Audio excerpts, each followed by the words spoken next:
a wealthy widower hires an eager couple to join him on his sailing voyage, only to uncover their sinister motives while on the open sea. After his wife Sophie's funeral, Dr. James Rosen hosts a reception at their elegant Los Angeles home. While momentarily comforted by friends and family, the devastating weight of his partner's loss eventually sinks in.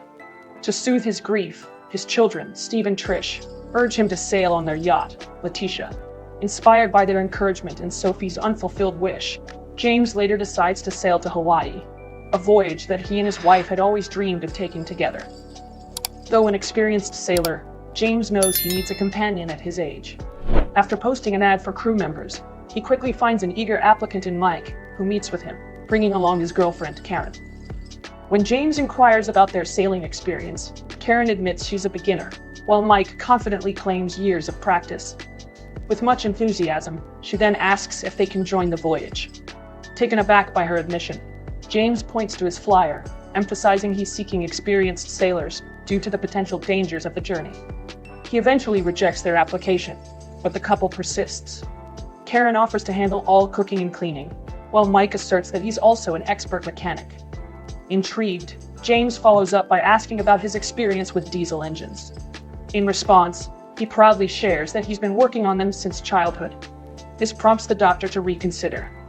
He informs them to meet with him the next day for his final decision. James eventually hires the couple and gives them a tour of the yacht in preparation for their voyage. The next day, as they load supplies, Karen spots a container of rat poison, prompting James to jokingly remark he hopes they'll never need it. As a gesture of appreciation, the widower later gives the couple jackets for protection in rough weather. With their voyage underway, James teaches the couple nodding and sailing techniques. When Mike asks a basic sailing question, the doctor pointedly reminds him of his claim to be an expert sailor.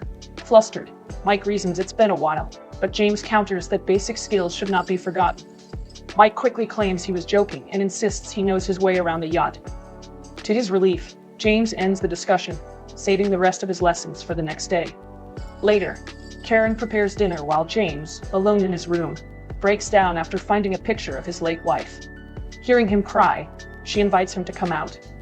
When the widower emerges, he thanks the woman for her concern. Suddenly, the yacht rocks with the waves, causing Karen to accidentally touch James inappropriately. Embarrassed, she quickly apologizes, but he reassures her it was just an accident. As she resumes cooking, the doctor lingers briefly and gazes at her, unaware that Mike is observing from the outside. After dinner, James does the dishes and reminds Karen it's her turn at the helm. Before heading out, she teases him for doing the chores, and he plays along with a laugh. As Karen leaves, Mike enters. The couple then share a passionate kiss, not minding the doctor's presence. The next day, James reviews the yacht's controls with Mike, who does his best to keep up. Shifting the topic, Mike asks what the yacht cost and how James could afford it. The widower only gives a vague reply, clearly uncomfortable with the intrusive questions. When the young man continues to press, the annoyed doctor remarks that he'd rather not discuss finances with someone he just met. An awkward silence follows until Karen calls out about a shark nearby. The two men subsequently rush out, only to find a pod of dolphins swimming.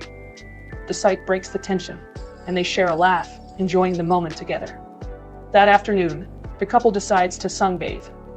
Overwhelmed by the heat, they later agree to cool off with a swim. Karen invites James to join, but he politely declines. He instead jokes about staying behind to watch for sharks. In the water, the couple playfully teases him about the sharks, while he watches in amusement. When they return, James asks Karen to fetch drinks, creating a moment to speak with Mike alone. The doctor then confronts the young man about lying about his sailing expertise. Defiant, Mike asks if his performance has been satisfactory.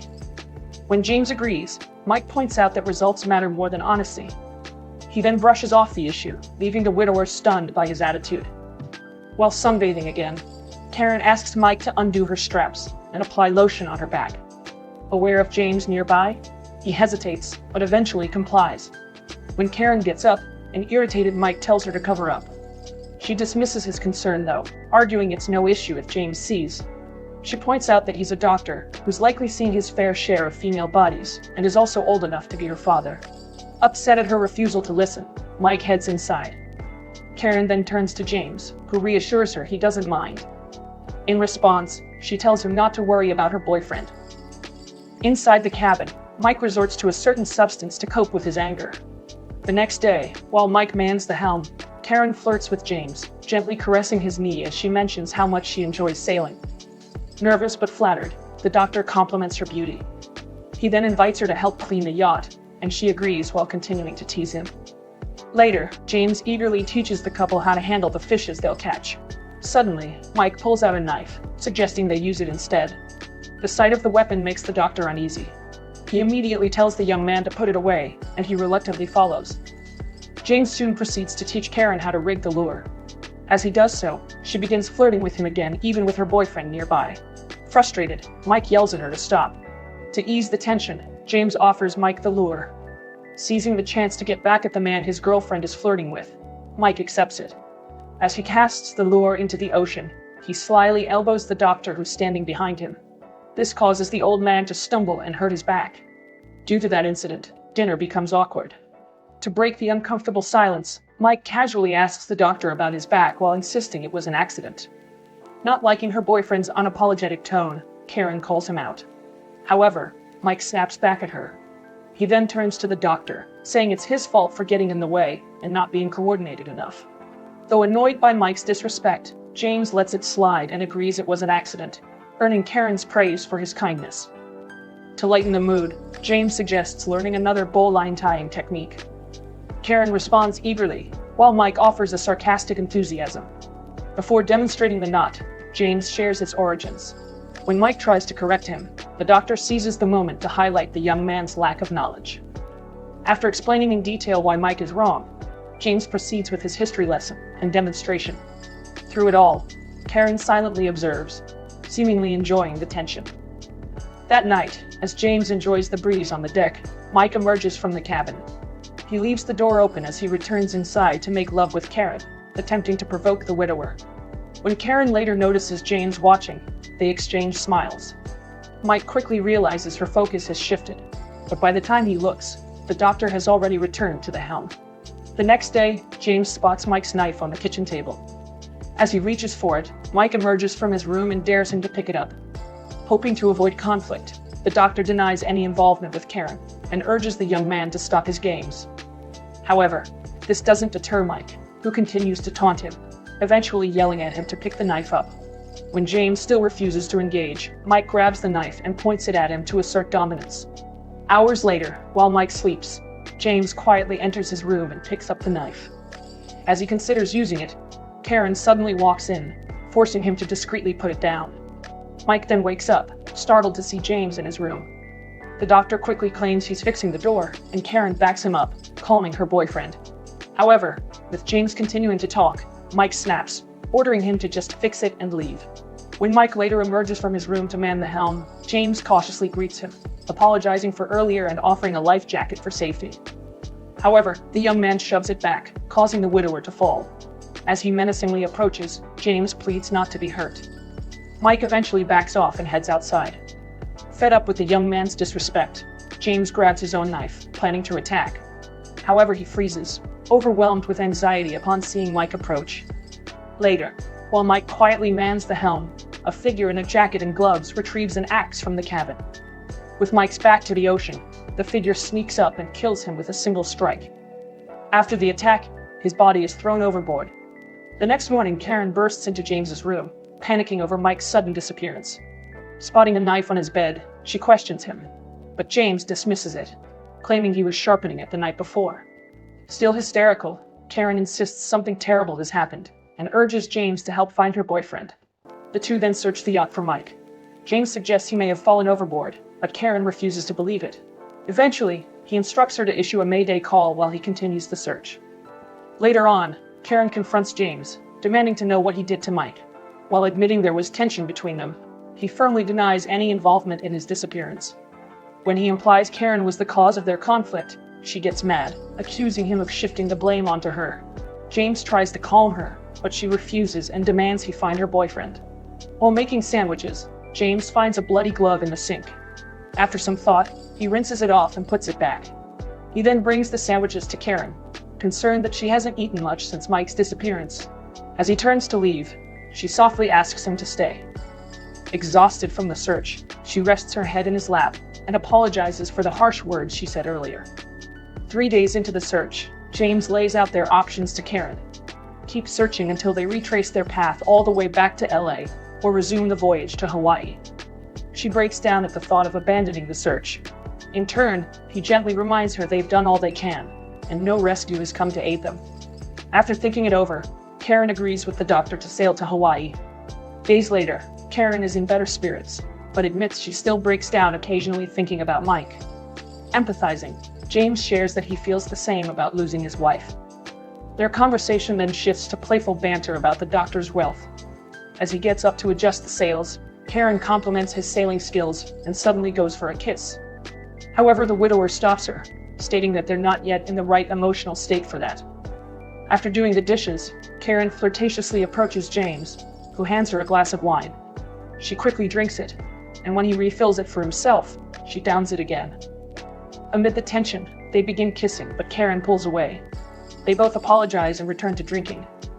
Moments after, with both now tipsy, they head to the deck. They resume their playful banter, but this time, they end up making love. Later that night, Karen puts on some makeup and plays music before entering James's room. He watches, amused, as she dances for him, leading to another intimate moment. Days after resuming their journey to Hawaii, James shows Karen $20,000 in cash. He explains she could use it in emergency situations in case he's not around. He also shares the yacht's documents, including the insurance policy. Concerned by his tone, Karen asks why he's sharing all this. With a smile, he replies that she's his partner now, and what's his is hers. One morning, Karen complains of nausea, stomach cramps, and vomiting. As James checks on her, he suddenly experiences the same symptoms. After some rest, James suspects their illness is from something they ate and assures Karen it will pass. To lighten the mood, Karen jokes about his age and appearance, while he teases her about her flirtatiousness, making them both laugh. Nonetheless, their lighthearted moment is cut short when the doctor's stomach pains return, forcing him to rush to the bathroom. The next day, Karen recovers, but James's stomach pains persist. When he experiences another dizzy spell, she helps him to his room. Upon waking up, James curiously finds a spoon in his bed. Still disoriented, he walks to the kitchen and notices the rat poison in the cabinet. Its contents are noticeably reduced, making him suspect it was recently used. Convinced he's been poisoned, James frantically searches his bag for medicine and finds one that suits his needs. Meanwhile, Karen hears his movements from the deck and rushes to his cabin. Worried that she tried to poison him out of spite, James reiterates that Mike's fall was accidental. Not wanting to argue, she reassures him she believes him and urges him to rest. Karen later prepares soup for James and brings it to him in his room. When he declines, she insists he eats and forcefully feeds him a spoonful. Shocked, he pleads with her to just let him rest. But this only makes her upset and she storms out in anger. The doctor then reaches for the same antidote he used earlier, only to find the bottle empty. While Karen works on deck, James secretly eats from his hidden stash of peanuts. Hearing that he's up, she rushes to his room once again. He quickly hides the food before she enters and claims he just got up from resting. She then tells him to rest more before exiting. That night, Karen enters James's room and wakes him by hitting him with a shoe. Startled, James asks what she wants to talk about, but she demands he stay silent and listen.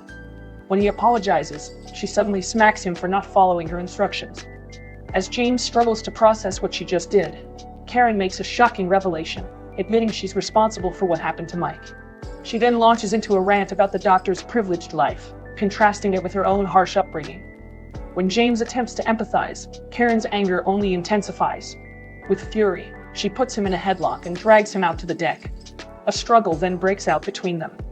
James manages to push Karen off, causing her to stumble and knock a rope tied to the yacht into the sea.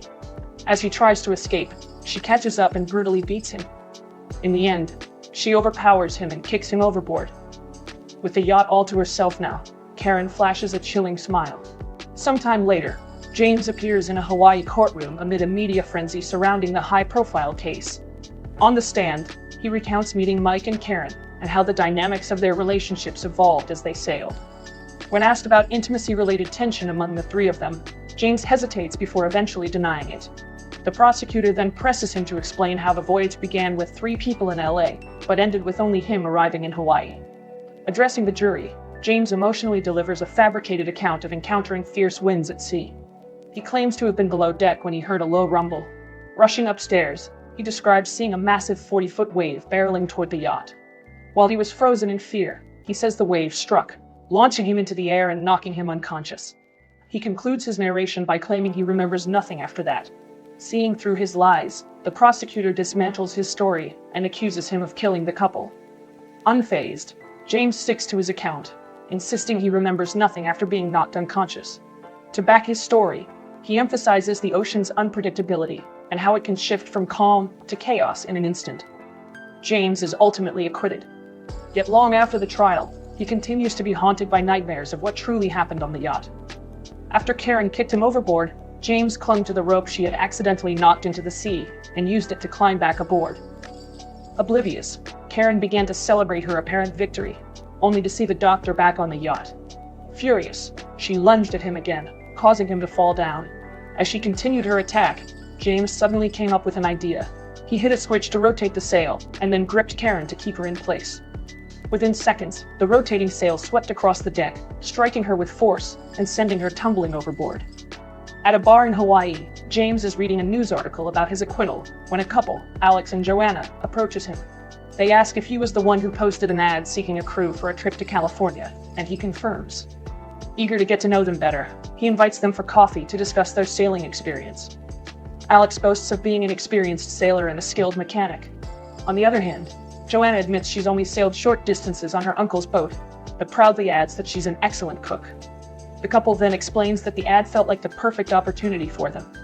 As the conversation continues, James can't help but think back to the nightmare couple he had just dealt with.